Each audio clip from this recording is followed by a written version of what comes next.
Well, hello and welcome to Church at Home for the seventh Sunday in Ordinary Time. Father Ed Estock here. Father Joshua Trefney. And Father Michael Pitkosik.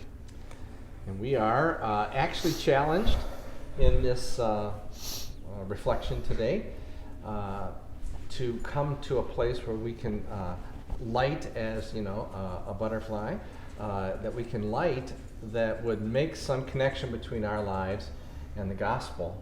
And so maybe that'll be the same for you.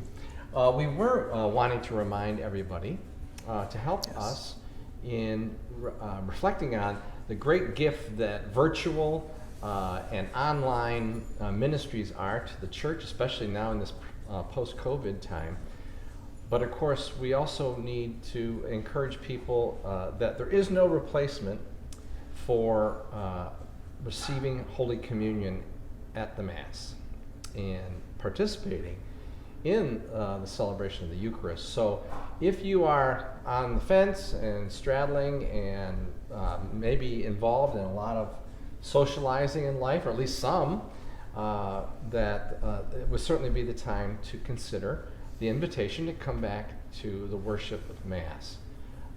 We have a nice setup in our church where you can be distanced from people a bit, and so I hope you'll feel comfortable to come back.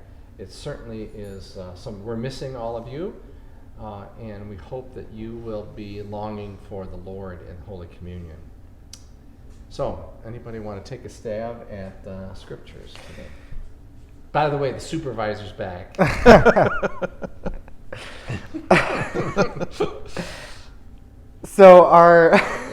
So our first reading is a little bit of a shortened version of this kind of longer story of David and Saul. So this is after David has been anointed by the prophet Samuel, and then before he is actually made king. And so Saul starts to get jealous of him, and he several times has these situations where he's kind of going after David. And so it's important to have that background, because this guy has been, Saul, the king of Israel, has been chasing down this shepherd boy, trying to kill him for many different times and for different reasons and all this stuff.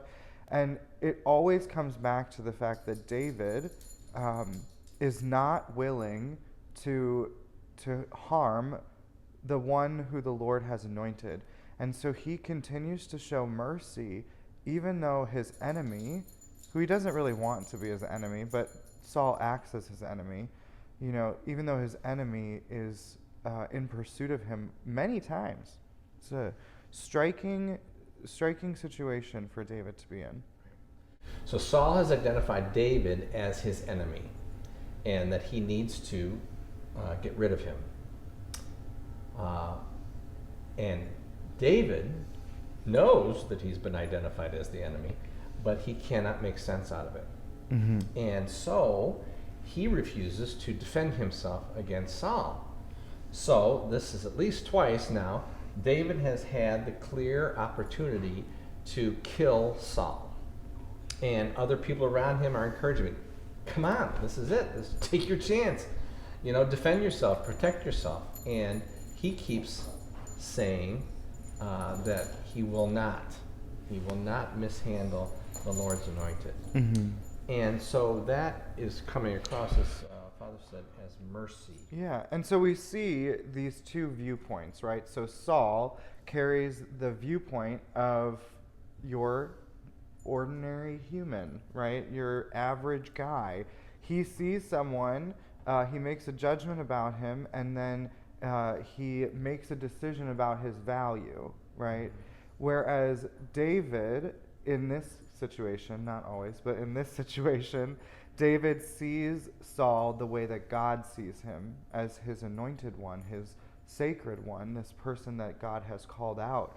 And so he sees his value, and he makes a judgment based on God's view rather than a human view, and then he sees the value of Saul rather than the other way, which is to see someone from a human perspective make a judgment, and then devalue them. Mm-hmm. Yeah. So, we were talking about the circumstances and relationships in our lives that I called them afflictive emotional situations. So, because the gospel text mentions these, Mm-hmm.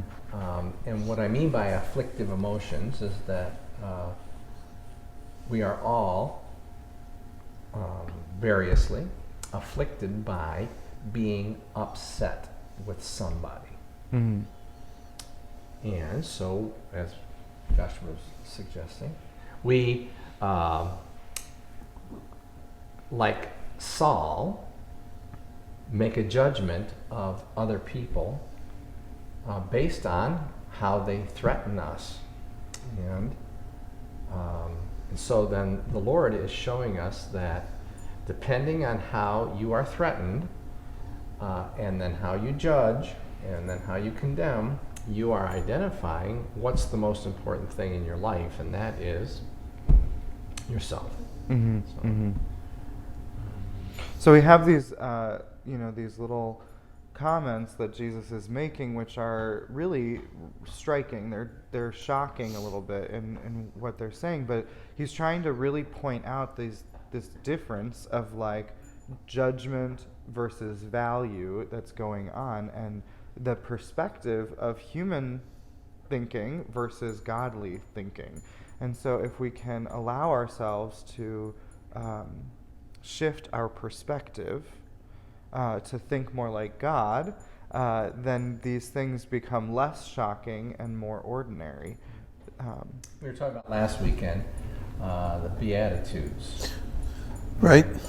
That they began that conversation began this consideration of the values that Jesus is operating by are very far from the values that we in the world are operating under. Mm-hmm. And we have to have a change of heart, right? We have to begin to think as Jesus thinks. Mm-hmm. Now, we begin to need to value as Jesus values. Right. And just as David looks at Saul and sees the anointed one of God, so too we are called to look at each person and see the anointed one of God, right? We've all been called to this holiness. We've all been brought into this life of Christ. And so as we can see each person as an anointed one of God, it changes our perspective and helps us to understand them a little more, or to give them, to free them of our judgment of them, which whatever way that leads us to. So, I told you we're having a hard time finding something. It's a challenging engaging gospel. for us to. I agree with what's been said. Michael's in full agreement. So tune in, obviously, in person, preferably, for Mass this weekend, and pray about these scriptures, and we'll see you there. Take care.